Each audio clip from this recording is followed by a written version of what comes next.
ন্যাড়া মাঠে তালতলায় মাচাতে বসে সন্ধ্যা আড্ডায় মাত্র বলাই, সঙ্গে নন্দ আর পঞ্চা। গ্রামের ছোকরা থেকে শুরু করে বয়স্করাও এইখানে এসে সন্ধ্যার পর খানিকটা সময় কাটিয়ে যায়। গ্রামের অনেকেরই জীবন চলে কানা নদী থেকে মাছ ধরে, আর রাতের দিকে নদীতে ভালো মাছ পাওয়া যায়। আর সেই জন্যই অনেকে ভাগ্য ফেরাতে ছুটে যায় নদীর এদিক ওদিক। আজকে আবার কোথায় যাবি মাছ ধরতে? আজকে ওই পোড়াঘাটের দিকে যাবো। শুনেছি রাতের বেলা ওইদিকে নাকি প্রচুর মাছ পাওয়া যায়। এই রাতের বেলা ওইদিকে যাবি? তোর কি প্রাণের মায়াটা নেই নাকি? জানিস না রাতের বেলা ওই জায়গাটা কত ভয়ঙ্কর হয়ে ওঠে? সবই শুনেছি, কিন্তু ওসব ধাপ্পাবাজি। এর আগেও তো আমি অনেকবার গেছি, আর এমনিতেও তো অনেকে যায়। হ্যাঁ, তা অনেকে যায়, কিন্তু একটু সাবধানে থাকবি। একা যাচ্ছিস নাকি? না না, পচা যাবে আমার সাথে।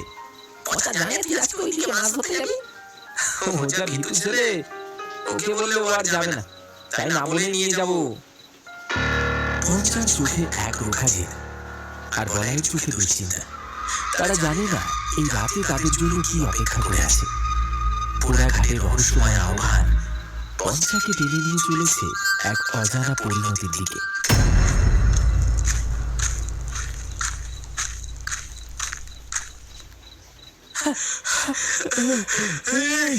তোরা এখানে আড্ডা মারছিস, আর আমি সেই থেকে অপেক্ষা করছি চৌরাস্তার মোড়ে।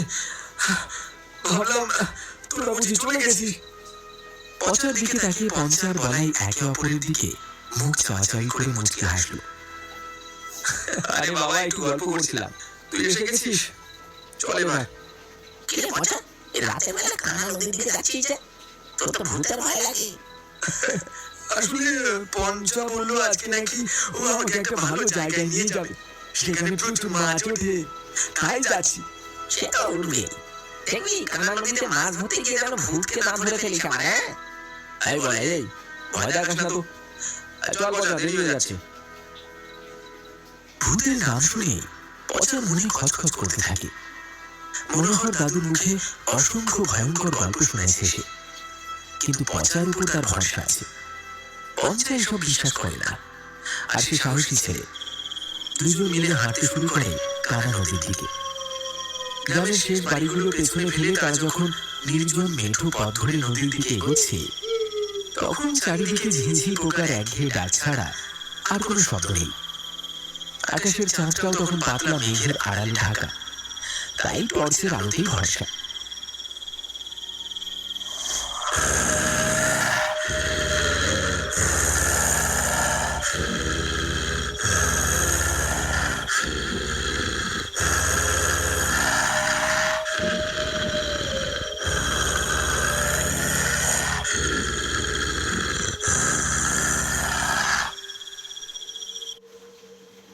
পঞ্চা, তুই কি কখনো ডুবুডাঙ্গার পোড়াঘাটের নাম শুনেছিস?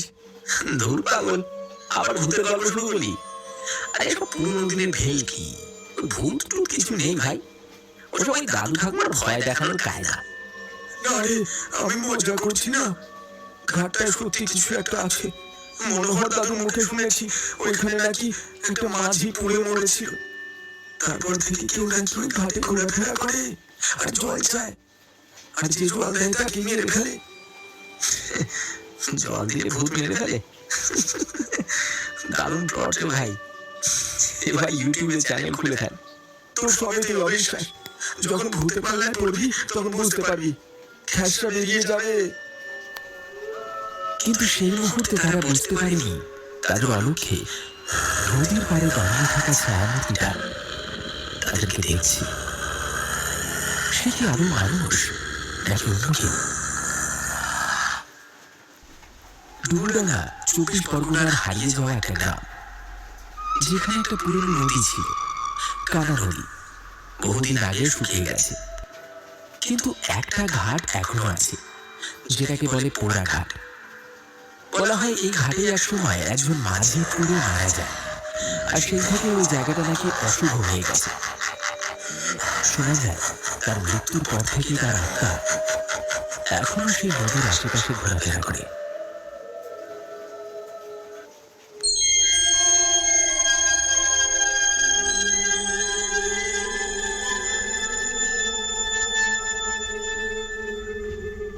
কিরে, এমন গম্ভীর মুখে দাঁড়িয়ে আছিস কেন?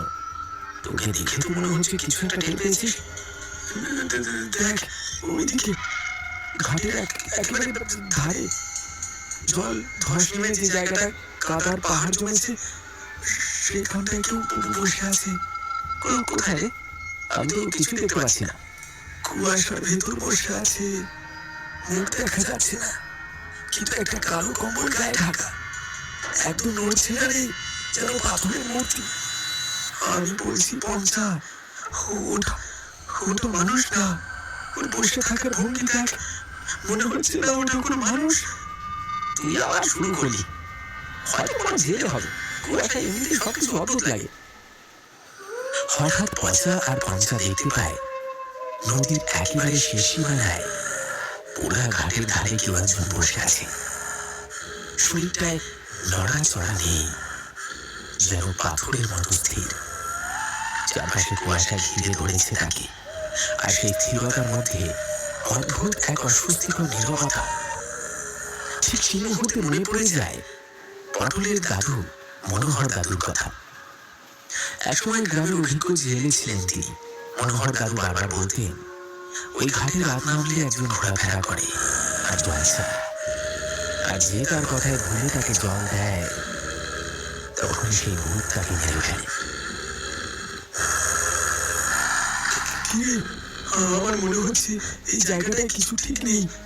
ঘাটের হাওয়া কেমন যেন লাগছে, বুকটা কেমন টান টান লাগছে। চল এখানে আর না, অন্য কোথাও যাই। আবার শুরু করলি? আরে ওইখানে কেউ বসে আছে তো কি হয়েছে? নিশ্চয়ই কোনো জেলে আমাদের মতোই মাছ ধরতে এসেছে। আরে কুয়াশায় সবই তো ভয়ানক লাগে। আজকের দিনটা অন্য কোথাও মাছ ধরলে কি অসুবিধা হবে? চল না, ও বসে নেই, ও ও অপেক্ষা করছে। চুপ কর তো, ভূত ভূত করে মাথায় তুলিস না। পুরনো গ্রামের কুসংস্কার এসব, ভয় পেলে বাঁচা যায় না, বুঝলি? আমি যাচ্ছি, যাই ছেড়ে কর। পঞ্চার কথা না শুনে আরো কয়েক পা এগিয়ে যায়। কুয়াশার চাদর যেন আরো ঘন হয়েছে, সেই মূর্তিটা যেন আরো স্পষ্ট হচ্ছে। মনে হচ্ছে একটা কালো কম্বলে জড়ানো কেউ বসে আছে। পচা কিছুটা সাহস নিয়ে প্রশ্ন করে, কেমন একটা পোড়া পোড়া গন্ধ আসছে রে, কেমন যেন চামড়া পচে যাওয়ার মতো। আরে চুপ কর তো, একটু কাছে গিয়ে দেখি, আলোতে সব পরিষ্কার হবে। কে গো, শুনতে পাচ্ছ? মাছ ধরতে এসেছো নাকি?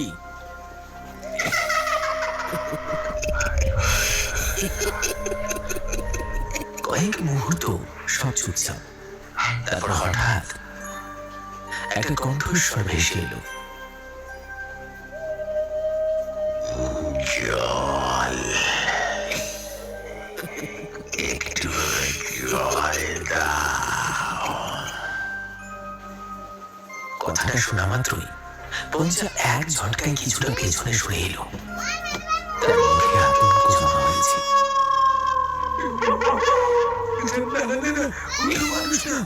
মনোহর দাদু বলেছিল ও জল চাই, তারপর তাকে মেরে ফেলে। ওর কণ্ঠটা শুনলি? কেমন যেন চেনা, কেমন করুন। মনে হচ্ছে যেন সত্যি ওর খুব তেষ্টা পেয়েছে। আরে পাগল হয়েছিস নাকি? দেখ বাতাস ভারী হয়ে গেছে, গাছগুলো কাঁপছে। এমন কখনো হয় না। ওটা জল খাবে না রে, তোর প্রাণ খাবে।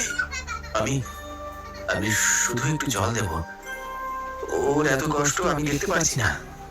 না পঞ্চা, দেখো ওটা মানুষ না রে। ইতিমধ্যে পঞ্চা সেই ছায়া মূর্তির হাতে বশ হয়ে গেছে। হঠাৎ একটা বিকট পোড়া গন্ধ ছড়িয়ে পড়েছে চারপাশে। পঞ্চা জলের বোতল দিতে যাবে, ঠিক তখনই সেই ছায়া মূর্তির মুখ থেকে সরে গেল কালো কাপড়। ধীরে ধীরে কম্বলের ফাঁক থেকে বেরিয়ে এলো একটা গলে যাওয়া মুখ। চোখ কপালের ভিতর ঢুকে গেছে, দাঁতগুলো তৈরি বাঁধা মতো বেরিয়ে আছে, আর চামড়াগুলো পুড়ে গিয়ে কালচে হয়ে গেছে।